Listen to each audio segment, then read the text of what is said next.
హన్మకొండ జిల్లా కమలాపూర్ మండలం భీంపల్లె గ్రామంలో బొల్లా సంపత్ అనే వ్యక్తి ఇంట్లో ప్రమాదవశాత్తు గ్యాస్ సిలిండర్ పేలి ఇల్లు సామాగ్రి పూర్తిగా దగ్ధమయ్యాయి. ఇంట్లో ఎవరూ లేకపోవడంతో ఇంటి పైనుంచి పొగలు వస్తుండడం గమనించిన స్థానికులు పోలీసు వారికి సమాచారం అందించారు. దీంతో సి హరికృష్ణ తన సిబ్బందితో హుటాహుటిన భీంపల్లి గ్రామానికి చేరుకుని ఫైర్ ఇంజిన్ సహాయంతో మంటలను చెల్లార్చారు. ప్రమాదం చోటు చేసుకున్న సమయంలో ఇంట్లో ఎవరూ లేకపోవడంతో భారీ ప్రాణ నష్టం తప్పిందన్నారు.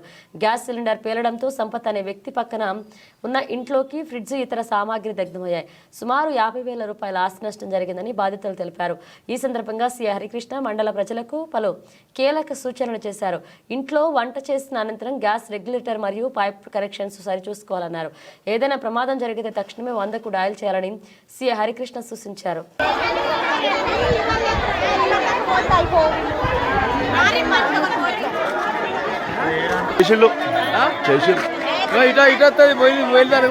వచ్చిన మొబైల్ అనుకున్నది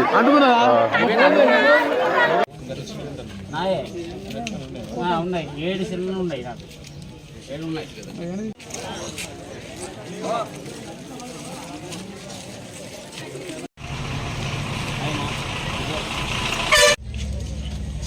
ఈరోజు కమలాపూర్ మండలం భీంపల్లి గ్రామంలో సుమారు 4:30 గంటల సమయంలో బొల్లా సంపత్ అనే వ్యక్తి ఇంట్లో ప్రమాదవశాత్తు మంటలు చెలరేగి ఆ మంటలు చుట్టుపక్కల ఇళ్ళకి వ్యాపిస్తున్నాయనే సమాచారంతో ఇక్కడికి రావడం జరిగింది.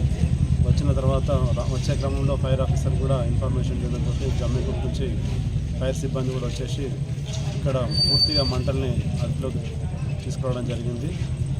సుమారు ఒక బొల్లా సంపత్ ఇల్లు మొత్తం, అదేవిధంగా పక్కకున్న మిగిలి వాళ్ళ ఇల్లు కూడా పాక్షికంగా కాలిపోయినట్లు కనిపిస్తుంది. మంటలు పూర్తిగా అదుపులోకి వచ్చిన తర్వాత ఫైర్ సిబ్బంది మరియు మేము ఇన్వెస్టిగేషన్ చేసి మంటలు చేయడానికి కారణాలని పూర్తిగా తీసుకోవడం జరుగుతుంది. ఇంట్లో ఎక్కువగా గ్యాస్ ప్రమాదాలు జరుగుతూ ఉంటాయి. వంట చేసిన తర్వాత గ్యాస్ బంద్ చేసిందా లేదా అనేది రెగ్యులేటర్ చూసుకోవాల్సిన అవసరం ఉంది. అదేవిధంగా షార్ట్ సర్క్యూట్ ద్వారా కూడా ఎక్కువగా ప్రమాదాలు జరుగుతూ ఉంటాయి. కాబట్టి ప్రజలందరూ ఈ ప్రమాదాన్ని అవగాహన చేసుకొని అగ్ని ప్రమాదాలు జరగకుండా అందరూ జాగ్రత్త తీసుకోవాల్సిందిగా మా తరఫున మరియు అదేవిధంగా ఫైర్ సిబ్బంది తరఫున విజ్ఞప్తి.